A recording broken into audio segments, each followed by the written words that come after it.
ไม่สูงค่ะเมื่อในเป็นวันที่21เดือนธันวาคมที่11ปี2025เป็นวันศุกร์ในตอนในที่วันเอาพี่น้องเฮาค่ะมาถ่อมด้วยลงลีโฮและลีฟ้างอ่อนตั้งที่เฮาค่ะได้กินหมูปิ้งหมูย่างหมูกระทะนะคะมื้อเลียวก็ฮอดถึงมาขิงข้าวกัดเหย้าในแลยุ่มยำว่าพี่น้องเฮาค่ะหลายๆก็หลายๆก้นค่ะเนาะก็เตตื้อสนใจใครกินหมูปิ้งหมูย่างหมูกระทะนะคะนะก็เพราะว่า ฟิงฟ้ากัดอ่อนเฮเนาะยอก็กินหมูปิ้งหมูย่างหมูกระทะอ้อมไฟป้าเฮเนี่ยก็เป็นตั้งเกี่ยวตั้งมนต์ตั้งซื่ออันหนึ่งเนี่ยค่ะเนาะก้วยกาว่าเฮาคาได้กินจึงหือหนังหือเฮาคาป้อได้รอดเพหนังหือตั้งเป็นเตอำจางเจ้าเฮาคากว่าโดยที่เฮาคาอำโฮโตนั่นในเฮาคาอ่อนกันมาเลยเพี้ยนกว่าค่ะเนาะอ่อนตั้งดีเฮาคาเดกว่าเลยเพี้ยนในค่ะเนาะตอนตัดพี่น้องคาเดอันฮับถอมปันแห้งตั้งเฮิรนสีเหลืองค่ะนะ ย้อนป่องเลี้ยงอีกหนึ่งเนี่ยค่ะก็เพราะว่ามื้อเหลียวในค่ะเนาะ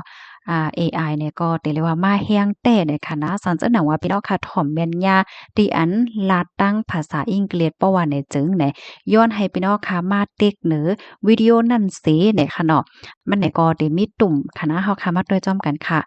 ได้ค่ะเนาะมันเนี่ยก็เพราะว่าพี่น้องค่ะเต็กเหย้าเนี่ยมันสิมีตุ่มจังได๋ออกมา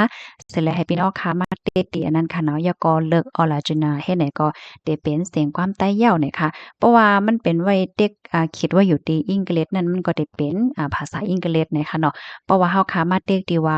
Origin เนี่ยก็มันได้ขึ้นเป็นเสียงความใต้เหย้าเนี่ยค่ะเนี่ยก็ย้อนป่องแล้งปันพี่ๆน้องๆเฮาค่ะเนาะที่ปันแฮงตั้งเฮิ้นสีเหลียงว่าจังได๋ค่ะค่ะกำในเฮาค่ะเนี่ยก็อ่อนกันมาถอมมาเลยเพียนเหย้าค่ะเนาะมื้อเหลียวใน มันมีไว้เจอแมงตั้งเป็นเมี่ยวหนึ่งในว่านะเป็นตั้งเป็นอีในเมื่อวันที่18เดือนธันวาคมที่11ปี2025ได้อยู่ดีห้องการฝ่ายป้าอยู่หลีไล่ออกมาเปิ้นผ่าปันฟ้างเติ้นถึงปันให้พี่ๆน้องๆก้นวันก้นเมืองจังไรรับรู้ในค่ะเนาะว่าไวรัสตับในค่ะเนาะเป็นอีเนี่ยค่ะอันนี้ก็จางเฮ็ดให้ติดจับไล่โดยที่เฮาคาอำโคโตเนี่ยค่ะ เพราะว่าไวรัสตั้งเป็นอันใดเนี่ยเฮาค้ำพ้อกันแลยินจื่อมันก็หือก้วยน่ะว่ามันก็คล้ายๆเหมือนกันคล้ายง่ายเหมือนกันดังอันเป็น A B C ดังเบิ่งเฮาได้ก็ได้ฮ้องว่าปีโป้สีโป้นั่นค่ะเนาะฟังหางมันก็ได้มีลมหนาวว่าต้องค้นไข้หากต้องเจ็บโอนๆอ่อนๆเฮ้อมอยต้องกว่าโตเหลิงตาเหลิงไหลเจิ้อในค่ะตั้งเป็นไวรัสอันได้ซ้ำไหน จ่องมันจางติดจับกันไลเนี่ยเนาะอันลูกดีก้นเหี่ยวแลก็ติดจับก้นได้แต่ก็ป้อมีแหละป้อไม่ใจกล้าหือเนี่ยเนาะอันที่มันจางติดจับได้แต่ก็มันลุกมาดีอันเฮาคากินตั้งกินเหมือนจังหนังหมูปิ้งหมูย่างหมูกระทะที่อันมันป้อสุกหลีค่ะเนาะบางปอกแน่เฮาคามาปิ้งมาย่างเฮไปป้อสุกหลีซัมบ่กินเหย้าเฮ็ดจังเนี่ยเนาะเฮแลอันที่เฮาคาใจถูเนาะ กำกอกว่ากิบอันหมูลิบแน่มาปิ้งปอยอก็ซ้ำกิบหมูสุกแน่มากินเนี่ยนะบางปอกแน่หมูลิบอันที่มันโกไว้ที่ไม่ถูกเฮาคันนั้นมันก็ซ้ำมีนั่นขนาดมันเฮ็ดให้หมูลิบแน่เข้ากว่าในโตเฮาในซบเฮาเหี่ยวก็จังเอาเจอแมงไวรัสตับอีเนี่ยเข้ากว่าป้าจ้อมเฮ็ดให้ค่ะในหมูกระทะค่ะเนาะเหมือนหนังพี่น้องค่ะมาเจออันกว่ากินที่ในเสียงในร้านแลสังอันมันก็ซื้อมาดาตีกะตีหังเฮในก็แลสังในหมูเนื้อหมูนั่นค่ะเนาะมันจะเรียกว่าเป็นหมูตัวเหลียวเนี่ยค่ะว่ามันเป็นเนื้อหมูหลายๆตัวมาโฮมกันไว้หมูหลายตัวหลายตีมาโฮมกันไว้เฮ็ดให้กำนั้นแล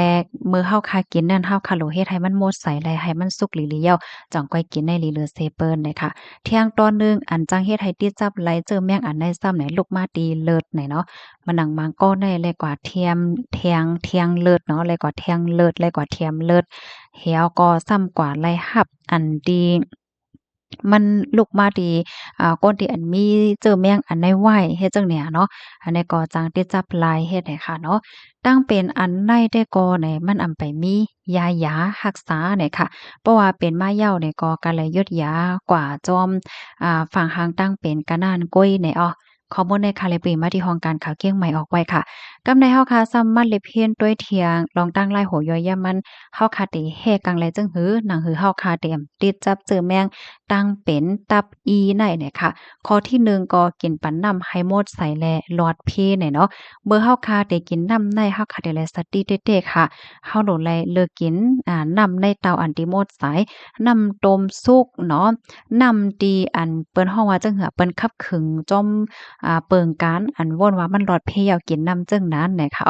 เงิ่งแวะลองกินน้ำอันลูกมาจอมกอกน้ำหวานน้ำฮ้องน้ำเกอันที่เฮาคาตั้มใจเฮ็ดจังไหนค่ะนะมื้อเฮาคาได้ตักน้ำมาล้างพักๆเยอะนางเขียวเฮาแหละจังไหนก็ให้เฮาคาทัดด้วยก่อนว่าน้ำที่เฮาคาเอามาได้จ่องมันหมดใส่เต้ห้าแหละจังเนี่ยเนาะที่สองเนี่ยก็ใกล้ๆล้างมืออยู่ตาเซเนี่ยค่ะมื้อเฮาคาเข้าห้องน้ำเหย้าเนี่ยก็ให้สุกล้างมือปานค่ะตอนตาก้อนที่มีลุกมีลางไหว้หลังเสเปลี่ยนผ้าอ้อมส่องว่าเฮ็ดจั่งใดก็ให้ล้างมือเนี่ยค่ะแลมื้อเฮาคาที่เฮ็ดข้าวภาคนั้นก็ได้กินข้าวจั่งใดก็ล้างมือเสียก่อนเนี่ยข้อที่3ค่ะ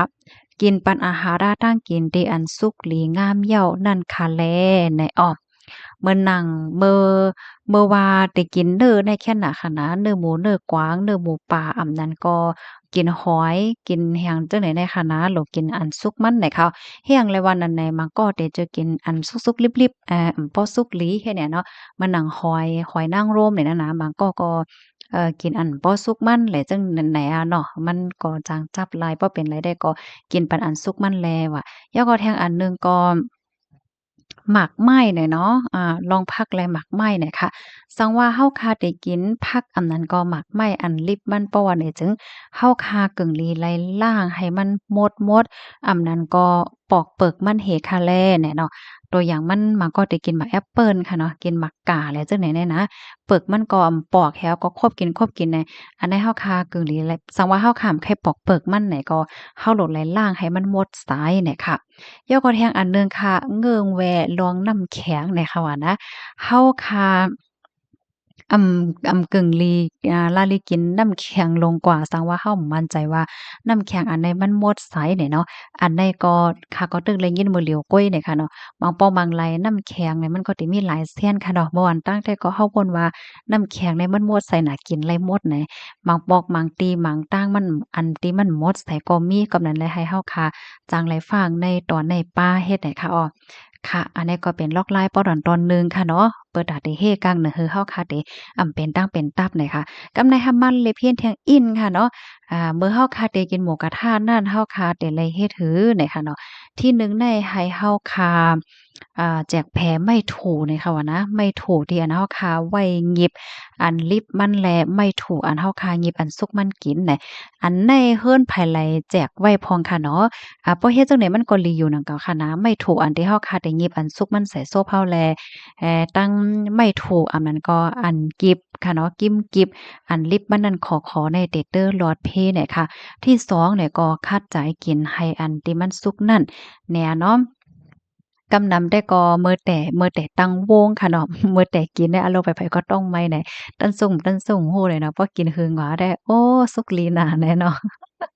จ่องพยายามเปหน้าจั่งใดได้ค่ะเพราะว่าเด็กว่ากินติดเสียงติดล้านเนี่ยก็เฮาคาโลเลยเลิกเสียงล้านที่อันมันหมดสายเฮ็ดจั่งใดเฮแลแทงตอนหนึ่งลอกลายเนาะกินจั่งหือไฮลีต่อไปอยู่หลีเนี่ยข้าใจกินผักให้นำเฮ็ดได้ว่านะค่ะแล้วก็ที่สองเนี่ยก็อย่าไปบ้อม ที่สองเนี่ยก็ไฮไลต์สตีเกี่ยวกับเลยลองเกิดเจียมอีกหนึ่งเฮ็ดจังเนี่ยเนาะบางปอบางไรในเฮาค่ะเฮ็ดน้ำจิ้มมาเฮ็ดหางห่าเนี่ยเฮาก็ได้ใกล้ใส่เกลือพองหวานหางดำหน้าป่นตีเนี่ยก็มันสิเฮ็ดให้เติบไตเที่ยงเฮ็ดให้ค่ะบ่เป็นไรได้ก็อย่าไปบ่ใกล้กินแห้งหนานั้นน่ะเนาะหึงๆนั่นๆกินแต่ก็เป็นสังหนังเก่าเนาะเหมือนจังหนัง1เลิน1ปอก5ฉันก็2เลิน1ปอก5หึงๆ1ปอกเฮ็ดจังเนี่ยเนาะมันก็ได้กินกูวงไหนได้ก็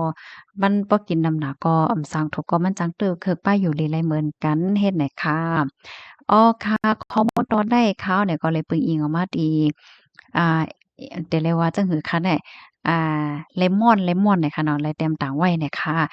พี่น้องก็รับถอมยาวหันถึงจึงหือพองค่ะเนาะก็ต้องตักเพิ่มเทียมข้อมูลมาไล่หน่อยค่ะสังหันถึงว่ามีพ่นหลีก็ใจกันสึกเป็นแพแช่กว่าเซกล้ามหน่อยค่ะเนาะกินก็ให้มีตั้งเสื้อจ่ายยาก็ให้ไหลป้ายอยู่ลีอันลีป้าหน่อยค่ะเนาะยินจมกูก็ค่ะหมายสงค่ะ